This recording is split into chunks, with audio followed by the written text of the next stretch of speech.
قیام کے لیے اٹھتے وقت زمین پر اعتماد نہ کرنا یہ بھی غلطی ہے. یعنی جب ایک آدمی 2 سجدے کرنے کے بعد قیام کی طرف جائے گا، کھڑا ہوگا، کھڑے ہوتے وقت میں اس کو چاہیے کہ وہ زمین پر ہاتھ ٹکا کر اٹھے. ابو قلابہ سے روایت ہے، کہتے ہیں جاءنا مالک ابن الحویرث، ہمارے ہاں مالک ابن حویرث رضی اللہ تعالیٰ عنہ آئے.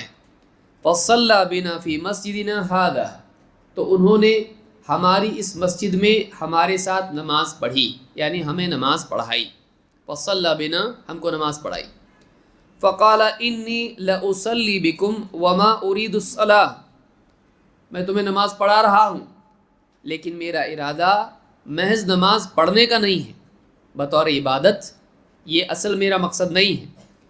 ولیکن ارید ان اریکم کیف رأیت النبی صلی اللہ علیہ وسلم یصلی، لیکن میں چاہتا ہوں کہ تم کو میں نماز پڑھ کے بتاؤں، نماز پڑھ کے دکھاؤں کہ نبی اکرم صلی اللہ علیہ وسلم کیسے نماز پڑھتے تھے.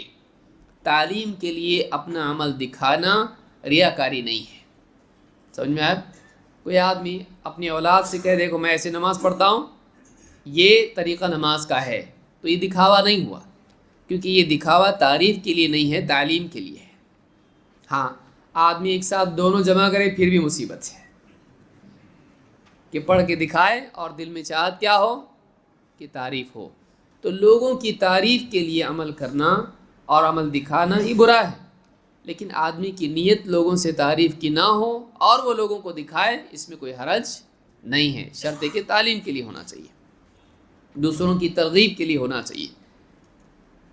تو قال ایوب، راوی حدیث کے ایوب کہتے ہیں قلت لأبی قلابہ، میں نے ابی قلابہ سے کہا وکیف کان صلاتہ، مالک ابن حویرث رضی اللہ تعالیٰ کی نماز کیسی تھی، کیونکہ انہوں نے دیکھا.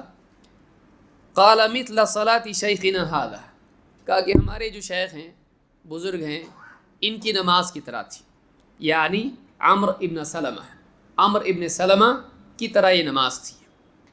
قال ایوب وکان ذلک الشیخ یتم التکبیر، یہ جو شیخ تھے عمرو ابن سلمہ، یہ کیا کرتے تھے، تکبیر پوری کہتے تھے، یعنی مقامات پر جہاں جہاں تکبیر ہے برابر تکبیر کہتے تھے.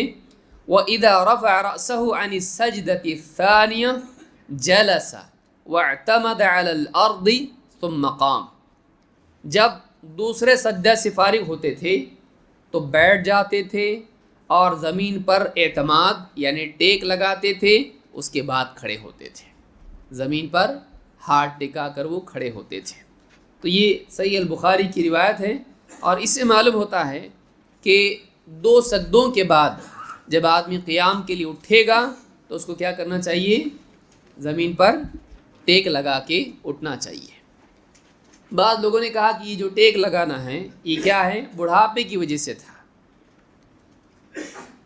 اگر کوئی آدمی یہ کہتا بھی ہے تو اس سے ہم یہ کہیں گے ٹھیک ہے، اگر آپ بوڑھوں ہی کے لیے اس کو مانتے ہو تو کم سے کم اپنے بڑھاپے میں تو کر لو،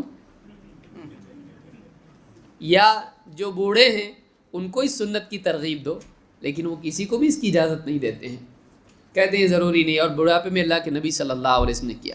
تو اگر واقعی آپ نے بڑھاپے میں کیا تو بوڑھے کے لیے تو کم سے کم سنت ہونا چاہیے، لیکن کوئی بھی اس پر عمل کرتا ہے نہیں. یہ بڑھاپے کی وجہ سے نہیں تھا. عبداللہ ابن عمر رضی اللہ تعالیٰ عنہ اسی طرح سے نماز میں جب قیام کرتے تھے تو ہاتھ ٹکاتے. بعض لوگوں نے کہا شاید بڑھاپے کی وجہ سے کر رہے ہیں، کہا نہیں بلکہ یہ ایسا ہی ہے، یعنی نماز میں اسی طرح سے قیام کیا جاتا ہے، یہ بڑھاپے کی وجہ سے نہیں ہے بلکہ یہ نبی اکرم صلی اللہ علیہ وسلم کی سنت کی وجہ سے. اگر کوئی آدمی اس طرح سے کرنا شروع کر دے، یہ کسی مجبوری کی وجہ سے کیا ہوگا، یہ بڑھاپے کی وجہ سے کیا ہوگا، یہ بیمار تھے اس لیے کیا ہوگا، تو ایسا اگر اپنی عقل سے ہم تعلیلات بیان کرنے لگیں بہت ساری سنتیں ہم چھوڑ دیں گے. مسواک کے بارے میں کہے گا تبھی برش نہیں تھا، ٹوتھ پیسٹ نہیں تھا، کولگیٹ نہیں تھا، ہے نا، تو آدمی پھر کیا کرے گا، مسواک بھی چھوڑ دے گا. سفید لباس بولے گا دوسرے کلر نہیں تھے، کچھ بھی بول سکتا ہے. تو جتنے بھی مستحبات ہیں اسی لیے آج دیکھیں بہت سارے لوگ داڑھی واڑی کے بارے میں بھی کہتے ہیں، اس زمانے میں لوگ رکھتے تھے، آج بغیر داڑھی کا زیادہ ہینڈسم مانا جاتا ہے، اس زمانے میں داڑھی والا ہینڈسم مانا جاتا تھا۔ تو اس طرح کی جتنی چیزیں ہیں، انسان کا فساد شروع ہوتا ہے جب دین کے معاملات میں وہ اپنی عقل سے علتیں بیان کرنے لگتا ہے۔ نبی صلی اللہ علیہ وسلم نے کیا بتلایا؟ صلو کما رأیتمونی اصلی۔ اگر کوئی عمل ایسا ہوتا جو بڑھاپے کی وجہ سے ہے، جو تعبدی نہیں، تو آپ کیا بتاتے؟ صحابہ کو بولتے نا، یہ میں بڑھاپے کی وجہ سے کر رہا ہوں، یہ دین نہیں ہے، اس طرح سے آپ بتاتے۔ لیکن آپ نے کہیں بتایا اس طرح سے؟ نہیں۔ لہٰذا ایک آدمی اپنی عقل سے نبی صلی اللہ علیہ وسلم کے اعمال کو، یہ مجبوری سے تھا، یہ بڑھاپے سے تھا، یہ فلاں وجہ سے تھا، اپنی عقل سے نہ کرے۔